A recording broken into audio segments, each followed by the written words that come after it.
I just got off an amazing call with my coach. We talk about once a month, and I never really know what we're going to talk about until we get on the call.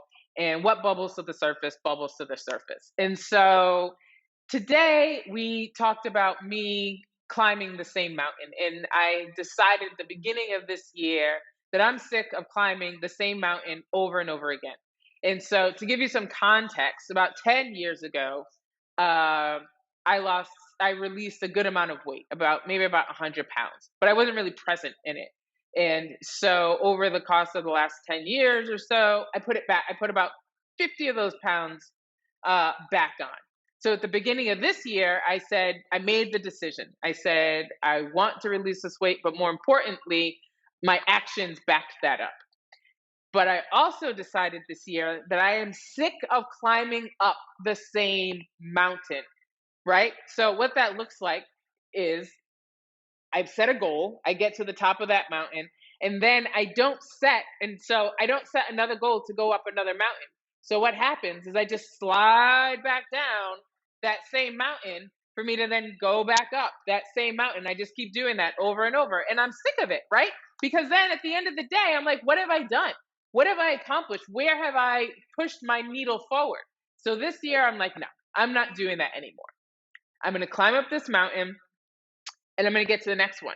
Why my coaching was so powerful today was because I never really got to that next mountain before. So I had never really thought about what that pivot looks like. And so my coach was like, you need to make a list of 5 things. We have names for these versions of myself. Right now, I'm let go Tammy. I'm letting go of things to move into freedom Tammy, right? And so she was like, you need to make a list of 5 things that freedom Tammy wants to achieve, wants to move towards, right? And so that's my next mountain, right? Right now, I'm on the let go Tammy mountain, and I'm pretty close to the top. And that's when you have to start making decisions of what's next. What do you want to go up to next? Because it's just like a garden that if you go in a garden and you weed the garden, but you are not making any decision about what you're going to plant in that garden, how you're going to fill up that space, those weeds are just going to come back that you didn't want there. So if I don't make a decision as to what the next mountain looks like for me, history tells me I'm destined to slide right back down that same mountain and do this all over again. In 10 years, that's a lot of time. That's long to take 10 years. 10 years. I'll be on my deathbed talking about what you do. And I don't want that. That's not what I came here for, right? I didn't come here to climb up the same mountain over and over and over again.